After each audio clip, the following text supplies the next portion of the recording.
Hi everyone, my name is Andrii Ushytskyi. I am the editor of Solomiya magazine, and we are here together with the team today: Sebastian Wells, Vsevolod Kazarin, Ivanna Kozachenko, Peter Bünnagel. Hope I pronounced your last name perfect. And we are the team of Solomiya, the 4 editors and our designer. And we will just briefly introduce our project today and talk how it started and how it's going on, because recently we presented our 3rd issue. But the history of it is something that we would like to share with everybody who's going to be watching this interview, conversation, dialogue, and so on. So if you guys could just share how Solomiya started, because it started with Sebastian and Vsevolod, and then the team kind of grew bigger. That'll be a cool point to start. Let's start. Sebastian, maybe you can tell how. Yeah. Hi, I'm Sebastian. I'm a photographer, and I am from Germany, from Berlin, which is where I grew up, and is a documentary photographer who has worked a lot for newspapers and magazines. It was kind of a logic decision for me to come to Ukraine in the spring of 2022 in order to deal with the events that were covering all the newspaper pages all around the world, and find my own voice within this huge noise of information and of images. So yeah, I came to Kyiv in April 2022, but I had no plan actually what to do, because I really didn't know what to do as a photographer in war, because I never considered myself to be a war photographer, and also I never wanted to be a war photographer. Thanks God I met on my first trip Vsevolod Kazarin, sitting right here next to me, and who is also a photographer, and we met, shared our thoughts about photography, our struggles about what to do with photography when suddenly there's a war. Not suddenly, but like at the scale. And we pretty quickly decided to team up and take photographs. And those photographs, mainly portraits, ended up in the first issue of the magazine, which is here. Voila. Yeah. So do you want to talk more about it? Okay, so my name is Vsevolod. Just as Sebastian, I'm a photographer. Just as Sebastian said, and making this portrait series, which we wanted to print as newspapers and then share in big European capitals for free, as a means of like showing Ukrainian resistance through the portraits of young people, so people abroad could self-identify with the young people on the portraits, and those know better about what's going on in Ukraine. But then we saw Andrii's text, Andrii Ushytskyi, who already was my friend by that time, who posted the text on his Instagram called "The Boy Who Hopefully Lived," about his experience of living in war. And Sebastian and I read the text, and we understood that it actually would be very cool and important to not only publish the photographs but also include this text part. And then the idea of the magazine came up, and Andrii joined our team as an editor, and we published the magazine Solomiya. Many people asked why it's called Solomiya, and then Sebastian, maybe you could tell about that, the background of you as a part of Ostkreuz agency and Sibir magazine. So Solomiya is, as the audience will know, a Ukrainian female name. And we chose this as the name of the magazine in succession to a discussion that we had about a magazine called Sibylle, which was a magazine in the former eastern part of Germany, in the GDR, that was basically a fashion and lifestyle magazine. However, not commercial at all because of the political system, so the fashion you could see in the magazine was actually not for sale, but just, let's say, an inspiration. And however, the magazine was very, very good and profound and also political in a way that the photographers, and some of those photographers are today my colleagues at my photographers collective, Ostkreuz.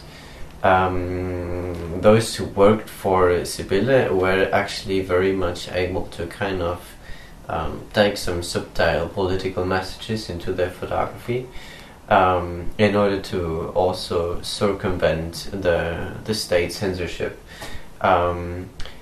And I told Seba about this story, and given that he was just writing his bachelor thesis on fashion photography, he immediately appropriated this as an example.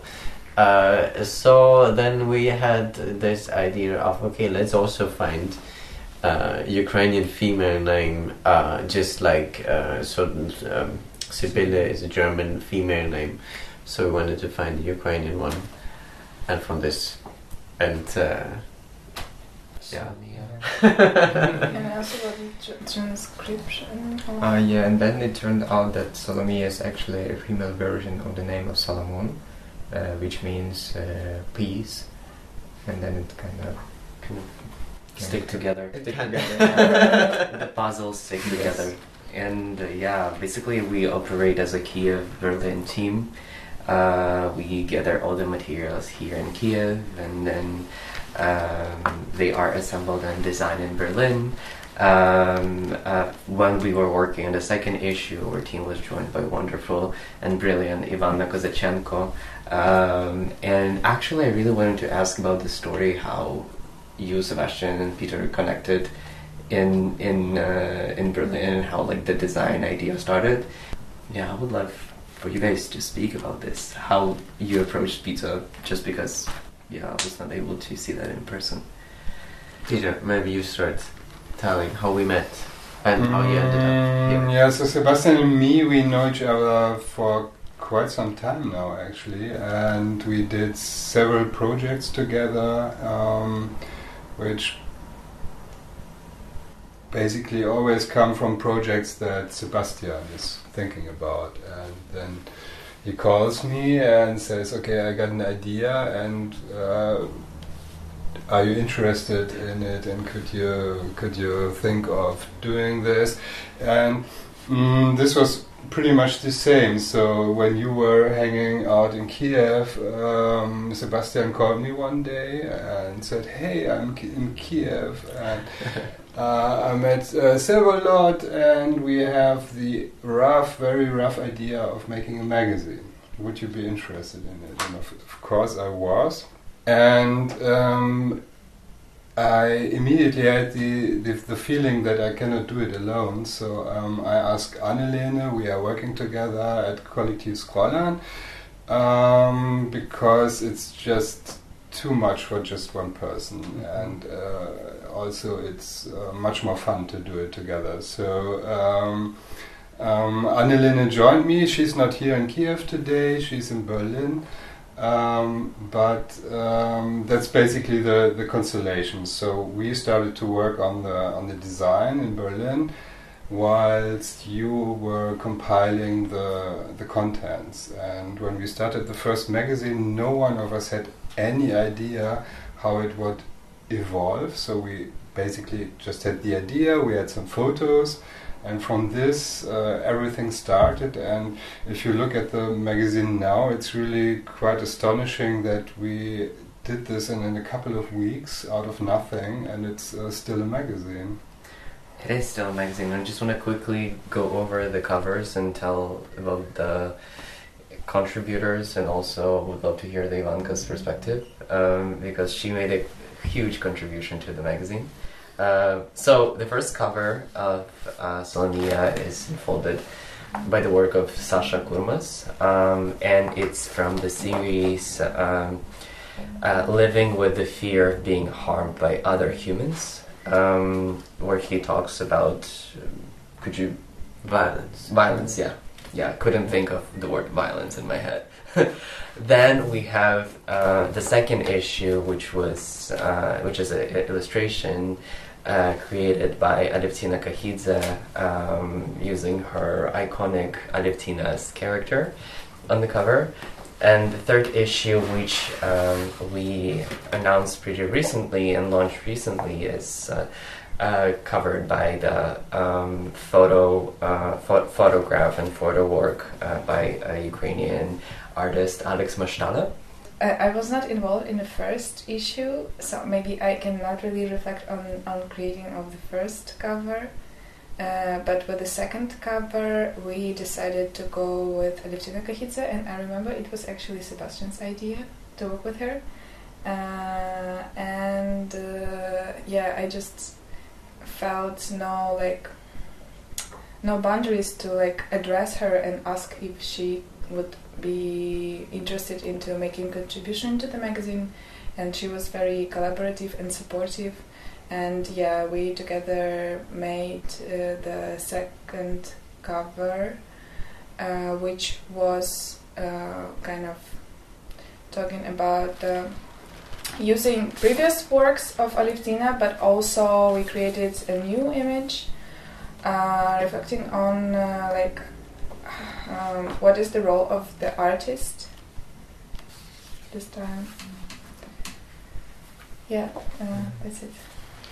Maybe we could quickly also mention how magazine evolved into these three issues, because the first magazine was very reactive, I think, and this work of Sasha Kurmas about violence and the content inside the magazines, artworks of other contributors.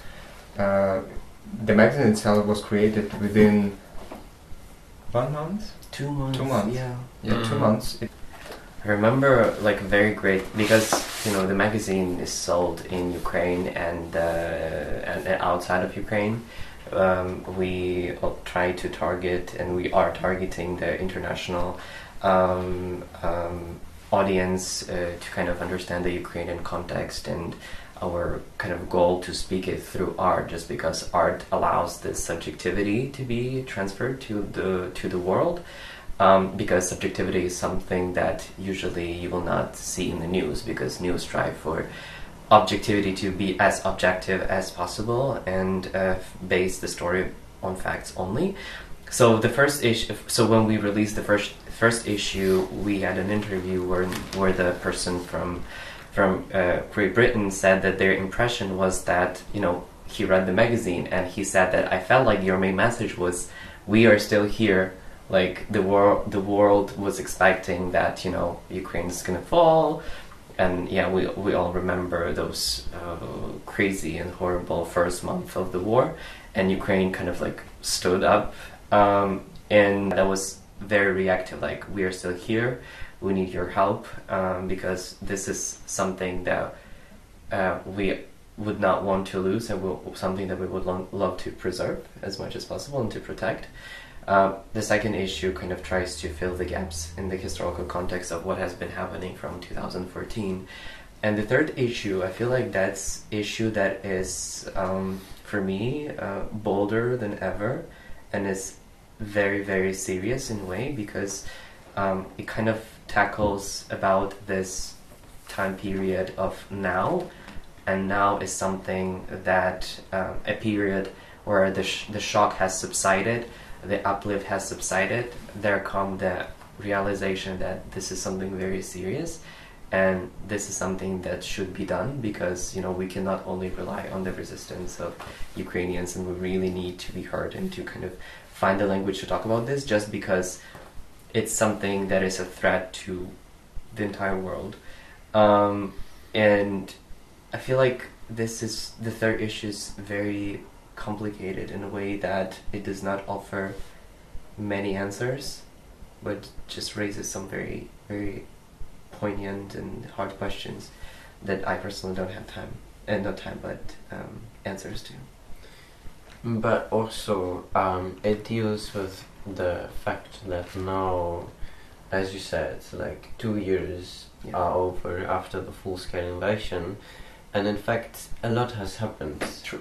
Whereas in, let's say, 2022, we had the feeling that time stopped in a certain way. Mm-hmm. We come to realize that time doesn't stop. Yeah. And it like the clock is just ticking faster than ever before in a certain way, and a lot of things happen.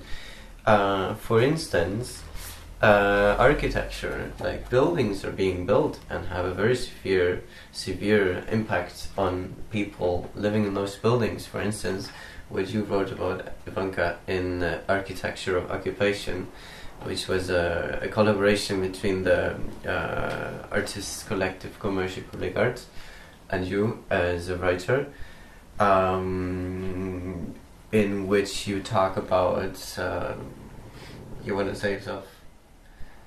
Sorry. No, I'm happy to listen. Okay, in which you brilliantly talk about what architecture built by Russian forces in the occupied territories actually have an effect on the society living there, and are also a means of occupation, and not just like the direct military forces, but also this very, very slow process, which seems much less violent, of building an apartment building, can also be in that context very much an occupation. Or I, for instance, was writing about those Ukrainians who now live in Berlin, which are thousands, and those thousands since within the last 2 years, when they mostly arrived in the city where I grew up, really changed the city in a way through their presence, through their cultural activities, but also the distance to Ukraine, and to not being there where it happens and not being there where they came from, also left a mark on them, and left a mark on the, let's say, on the means of communication between here and there, and the sometimes also difficult to overcome this distance and overcome the different realities of, let's say, the European Union, that largely remains in the state of, everything is kind of normal in a way, whereas here there's an ongoing and almost apparently never-ending state of emergency that just goes on and goes on and goes on, so the gap is really growing, and how to deal with this. I also wanted to ask Siego if you could reflect on your project that you did for the third Solomiya, because it's also very powerful. Yeah, so we decided to start Solomiya 3 with questions, and they are part of my project about masculinity, and masculinity, how masculinity transformed in a country of war. And this project raises some controversial questions about the role of men, and the role of men in a society in a country of war, where of course we have some obligatory obligations, and those questions are uncomfortable to not only ask, but sometimes to think about, and very often we avoid to actually think about that. But at the same time, the war is going on, and we don't know how many years will it last, and maybe our entire youth will be spent in this war. And with these questions, with raising them, to kind of asking them to no one, but just raising them. without answering. I tried to document this period of time, the struggles which rise, and this complexities which rise with this period of time when we have fewer and fewer civilian spaces and more militarized spaces in the conditions where we are being attacked, and this just doesn't stop. So in my project I observing different perspectives and experiences of men in Ukraine as civilians, also as well as those who are serving in the Ukrainian armed forces.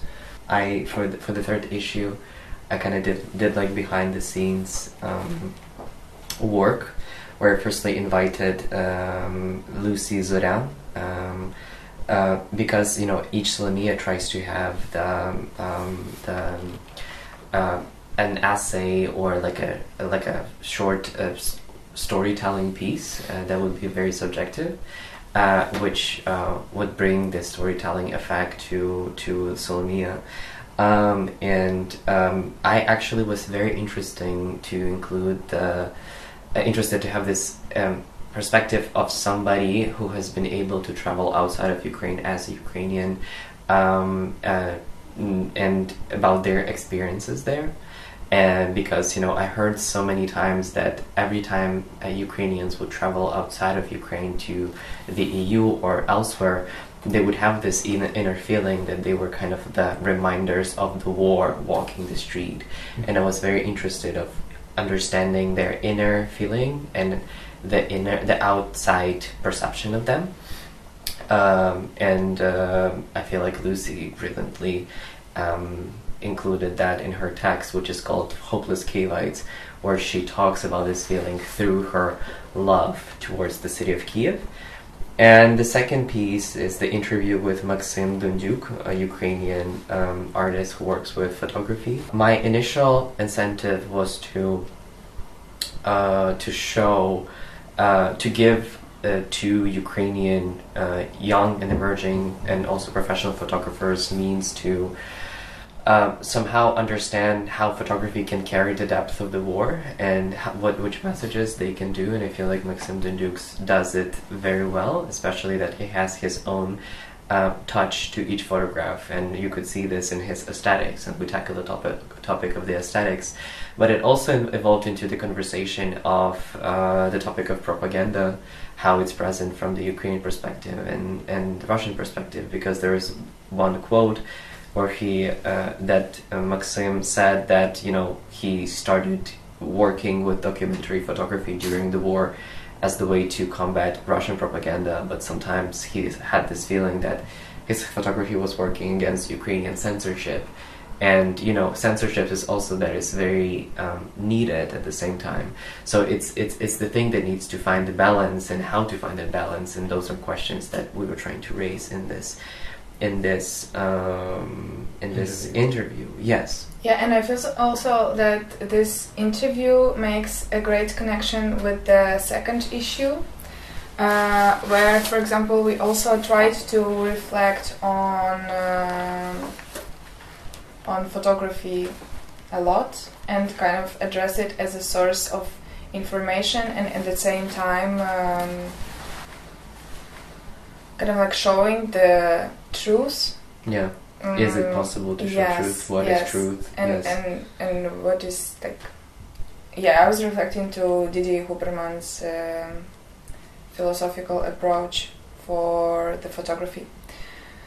Yeah, and I wanted to ask also Peter about design question, because in the Solomiya we can see that the third Solomiya is actually very interesting design-wise. So I remember, all of them are interesting, but it feels like we all get this space for us where we can be bolder with our decisions, and design is something that is very visual, very seen in that too.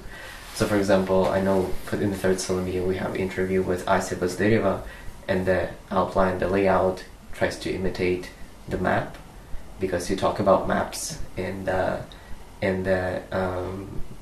interview.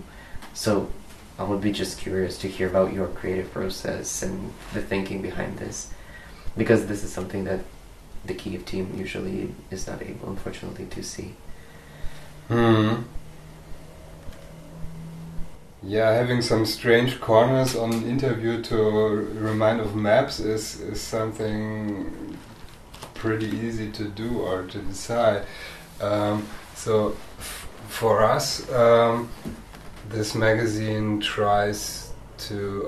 we try to create a magazine which on the one hand obviously works as a magazine, and on the other hand tries to go against certain rules that a conventional magazine would follow. So we don't have,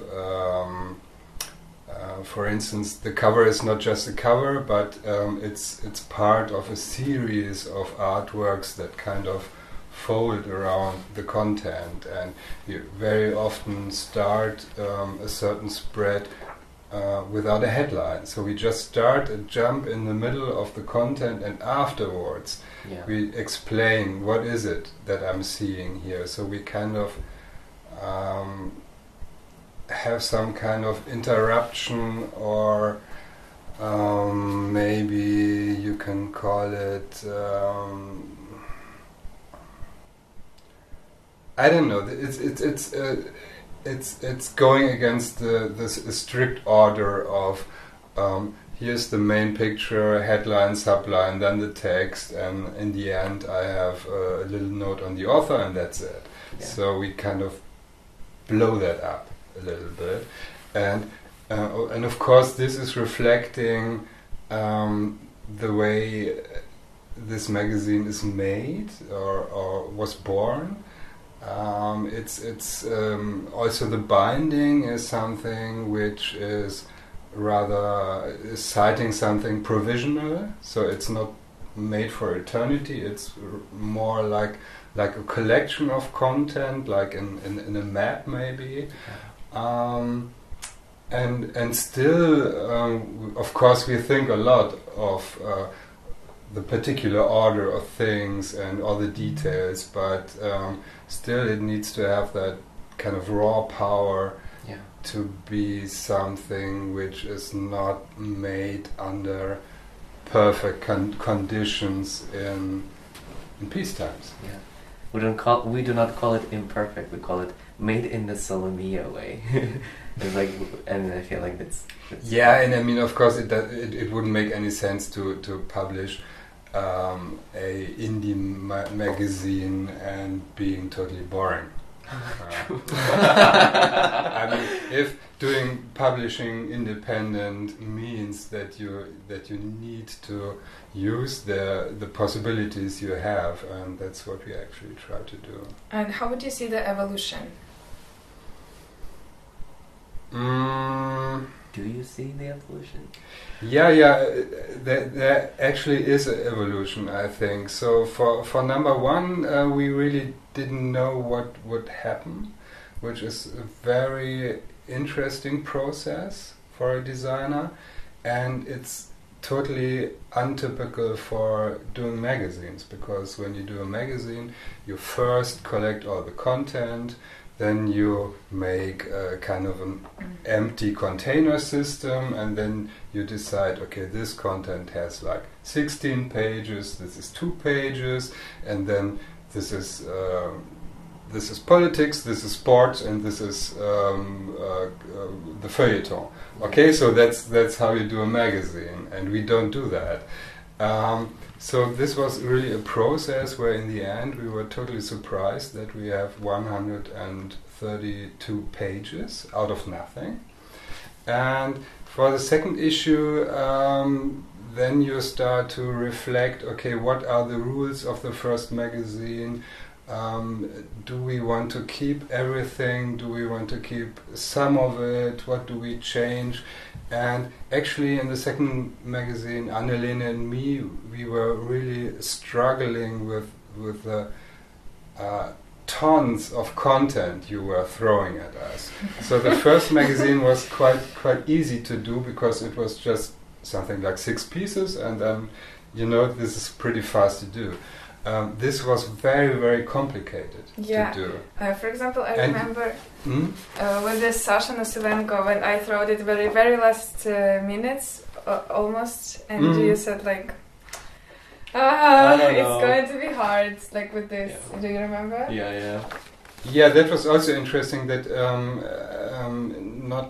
not everything is in a perfect condition, because the photographer couldn't get the negatives anymore of the photos, so we had to deal with what we have. Same was with Aleftina. So we've been working on the cover back and forth, and then it didn't come for a whole day because she had no electricity to scan it. Yeah. Simple as that.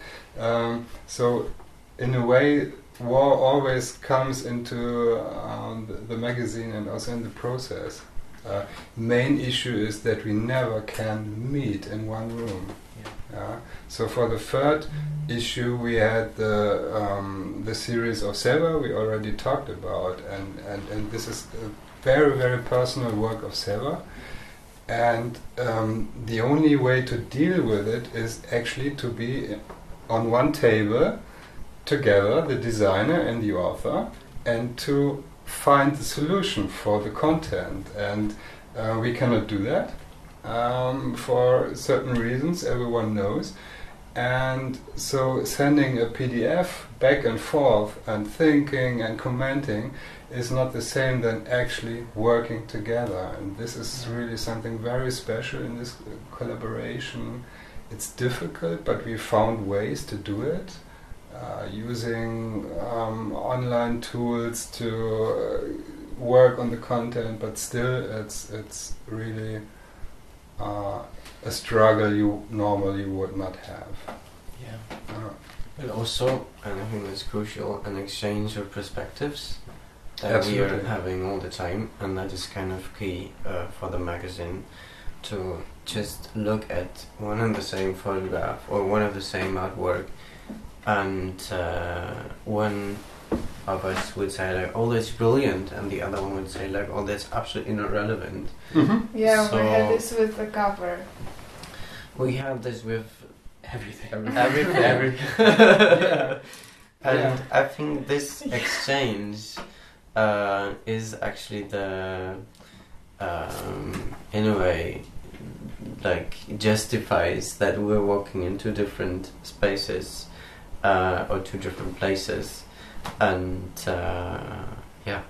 it's very fruitful, I think, for all of us. Yeah. Can we also talk about our audience? Like, whom are we talking to? Because, we have a very specific vision for that. Maybe somebody wants to elaborate on this? It makes also sense to maybe talk about the evolution of the magazine. So with the first one, we were actually trying to address people living in more Western European countries, in order to gain more knowledge and but also support for Ukraine. I would say we in a way succeeded. However, it was from the very beginning on very much both a Ukrainian audience and an international audience, and at some point they meet, and I think this point is some sort of a creative audience, so people who are somehow into arts and into culture and at least loosely connected to the topic of Ukraine.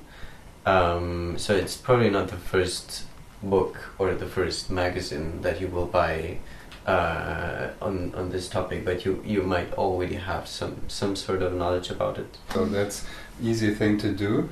And here we have some kind of cloud of different mindsets that always need our attention. Yeah, I guess this festival in Indicon was the first time that we actually faced our audience, and it resulted into we saw a demand for to continue our work, and people waiting for the third issue and asking about the third issue a lot. So it was kind of a Rubicon for us with the third issue to kind of understand in the end like who we are. Like we started first to think about it, who we are addressing, because To talk about the audience, I would also like to say that I don't want to think about myself only as a magazine maker, but also as an artist, and that also means that I usually do stuff not only for others, but I do it also for myself, and in order to understand myself better. And I think this maybe also applies to the magazine, that we don't think so much about, what are we going to address, and it's not like a super strategic sort of, what's our market and what's our target audience, but we want to talk about what we find interesting. Yes. And whoever wants to join us in this discussion is very much welcome to do. And apparently there are some people, which is what we are very happy about, but it's also that we think collectively about what is actually really burning our under fingernails, and what is interesting to us in this very situation that we are in, and in this very kind of team construction that we're working with. So yeah. And talking about this openness and dialogue, maybe it could go through the process of how we choose the artists, and also because people who read the magazine, I think, could notice that the artists are both institutional, established artists, as well as underground artists, just as Alex Mashtaler, which represents the core big series of the photographs, as well as the cover of the third issue of the magazine. And many people ask us, how do we choose the works, how do we choose the artists, do we do open call, not? Maybe we can go through that process of how we made these three issues in terms of their... I think the core thing is that we try to bring very different people together in a way. I mean, that's also very general, but I think with the third issue we also really managed to bring very different people together, having Maxim Dondiuk, who's an internationally renowned photographer who has already had a number of international exhibitions everywhere in the world, and people are familiar with his work, even though we try to, in a way, through the selection of the photographs and also for the design, bring some sort of a different approach towards showing his works. Yeah, so each of us has its own research, and then we come up with ideas, what can be best, and then we have a discussion which decides if it will be a fruitful dialogue inside the magazine as well. But I want to say this, sorry Peter for interrupting, we're also very open to submissions, so if anybody would like to reach out to us, you can write us an email, which is hello@solomiyamag.com. Right. Yeah. And Peter wanted to say something. So that was the advertising. That was the advertising block. That was the advertising. And I also wanted to wrap up with a very logical question. Maybe Peter wanted to say something? Yeah. No, it's all good. Okay. Just go for it. Okay, very logical question. Will there be Solomiya 4? Because this is something that we get asked a lot. And maybe we can address it in a way. We address it? Of course. We hope we will. You can get the magazine in most of the European bigger cities, let's say. There are plenty of independent magazine shops. If some of you are in Berlin, you might end up Do You Read Me, for instance. You can also get the magazine online on the website of our publishers, Shift Books, shiftbooks.de. There you can find the magazine and buy it, and it will be shipped to you wherever you are in the world. And then, if you are in Ukraine, you can buy also magazine online via a website redelen.com, or in Kyiv and Lviv offline stores, which will be shared on our Instagram page, Solomiya Mag. and also on store list at our website, solomiyamag.com. Thank you for your attention, for your time, and see you at one of our presentations and in Solomiya magazine.